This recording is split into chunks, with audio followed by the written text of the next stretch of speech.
half the world's population lives on less than $3 a day. Our guest today is Jaya Basu, founder of Promise Worldwide, that wants to have an impact on this particular problem. Jaya, welcome to the show. Very good to be here. Thank you. So you started Promise Worldwide about 10 years ago, you said? Yes. And why? Because I grew up in Calcutta in India.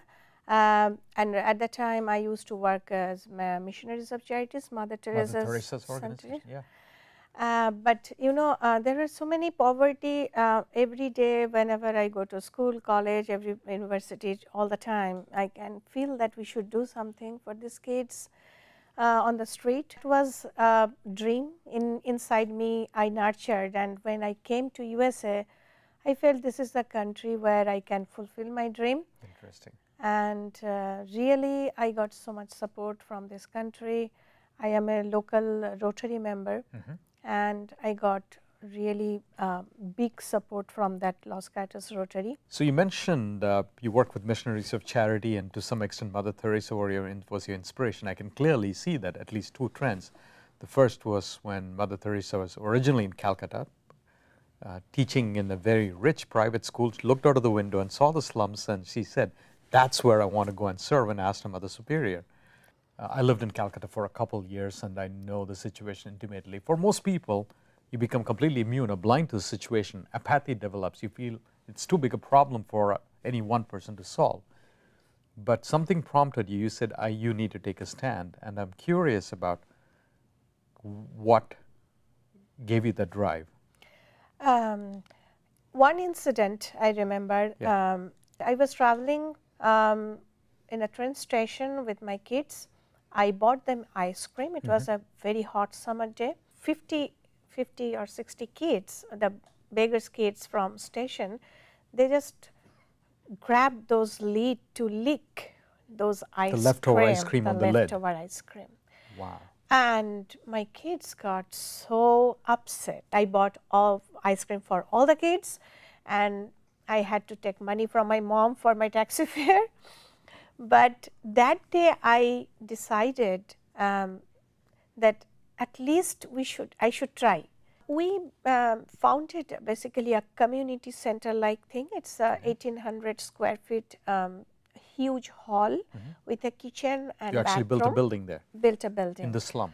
In the slum. So there, those 200 kids, they come every morning at 6:45. Since they are the first generation schoolgoers, they don't get any support at home. Okay.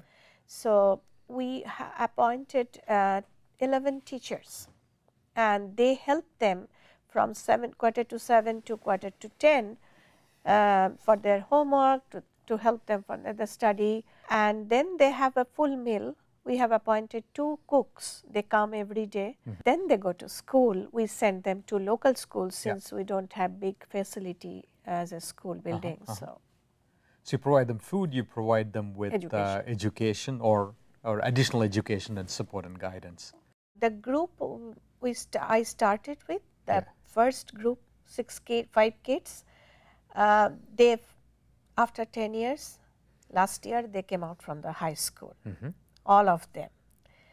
And one of them, Basir Ahmed, he got 92% number in the school living. The final exam. Final exam.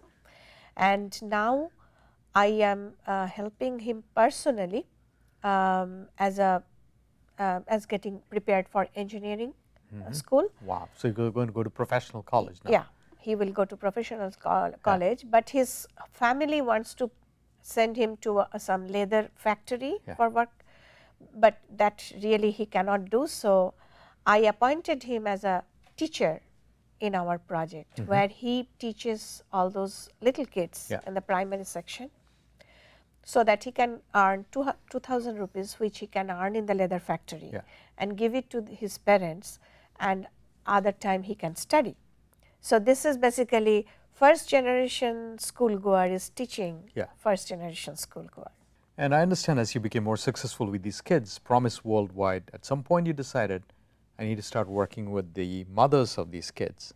So what was the project you launched with the mothers? How many women are in the program, in this adult program? There is 270. Okay, and what did they do with Simco? You said you got Simco involved. What exactly is the?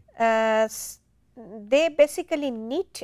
Initially, it started with one organic yarn made, hand knitted. Organic what? Organic yarn. Yarn. Yarn. Okay. Yeah. And it is a square 7 by 7 dishcloth. Okay. So organic yarn made dishcloth. Hand knitted Yep. dishcloth. Uh-huh. But now there are a line of items. I took 78 women one day to bank, to open a bank account and bank for the first time in their lives. So you actually, like a caravan, 78 women, you march them into a bank, tell the bank manager, I need 78 accounts opened now. Yes, because otherwise if we pay them cash, they will spend that cash, their husband will take that money from them for their drinks and they cannot protest. So now they are very happy because they can see their bank account is getting bigger and they can spend money. I mean, they can buy stuff for their kids, for their own desire also they can fulfill. So I think, I think this is the story of the women. Yeah. So it sounds like, Jaya, it's important that you're giving them education and financial resources. But the sense I'm getting is the most important thing you're leaving them with is with a sense of dignity, a sense of self-respect. Yes. And that is incredible, that is commendable.